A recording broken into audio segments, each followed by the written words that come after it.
Today we want to give you an update of the PPRI projects at the Pacific Parkinson's Research Center at the Center for Brain Health at UBC and see what impact COVID-19 might be having on research in general.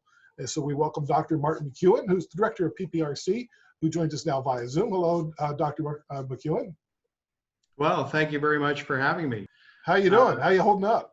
Well, I think we've been doing quite well, actually. I have a lot of respect for our colleagues who are in the emergency department in the ICU because they are very much in the front line.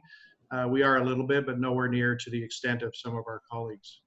Now, I'm reading some really, depressing articles, frankly, that Parkinson's research and diabetes research, all these clinical research projects are delayed years and maybe decades because of what's happening with the coronavirus.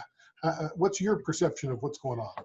Well, I would think that, believe it or not, we're actually fairly fortunate, and that's because, obviously the brain is very complicated, and so when we do research on the brain, very often it's 5% is collecting the data, and then 95% is poring over the data with a fine-tooth comb and trying to understand it. And so the part that has been affected, of course, is the ability to collect new data from people. But the good news is we've been doing this for a while, and so we have a lot of data around that we can still pour over. And so I think we've actually done much better than most other groups because we have so much data, like, for example, imaging data and so on, that we've collected historically, and now we've had the time to sort of go back and revisit some of this. So, well, that's exciting to hear. In general, worldwide, as you look at research in diseases, how's it look? What's the future? What, with respect to COVID, you mean? Yeah, or for sure. How is COVID impacting it? Yeah, well, I think there's two issues. One would be, there's a lot we don't know about the disease. And one of the things that is a bit concerning for us is that, there have been hints that there may be neurological complications from this illness. And so we may have to be looking at that.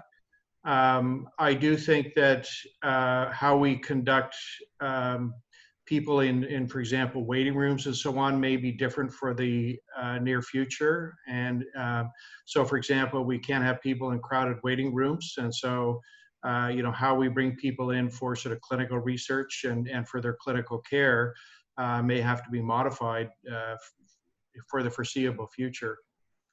What lessons that might be applicable to Parkinson's research are we learning from that collective urgency of the scientific community who's now searching for the vaccine?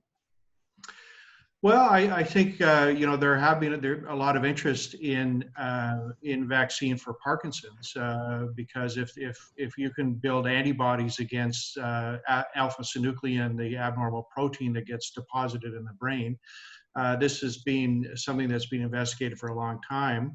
And so I think that, there's such an urgency now for vaccines and making sure that all the red tape to get all the approvals is being streamlined. And in some ways that may be a silver lining. And in fact, not just for research, but I would say one silver lining of this has been for many years now, we've wanted to do more with regards to video conferencing and managing of with telehealth, managing people's illness. And for a lot of people, it's very inconvenient for them to have to travel long distances. And one of the things that this has taught us is, there are many situations where we can effectively manage the disease with teleconference like we're having now. That's great. Yeah, I've had my neurological appointment via Zoom, and it worked just great. fine. Yeah. Great. Yeah. And that way, Dr. Squires didn't have to touch me. Yeah. There is a new project about to be unleashed across Canada that seems very exciting. What can you tell me about the Canadian Open Parkinson's Network?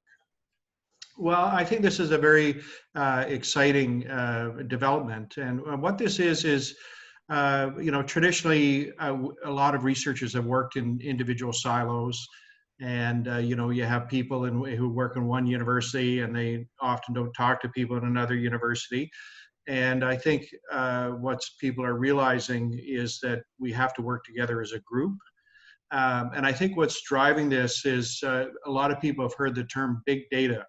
And what this means is that if we can take data from many different places and pool it all together, then we start to learn about a lot of the nuances and a lot of the subtleties that we wouldn't get by just looking at, 10 examples. If we can look at 10,000 examples, then we get almost the nuance that a very experienced clinician would have, because they've seen many, many, many people with a similar condition.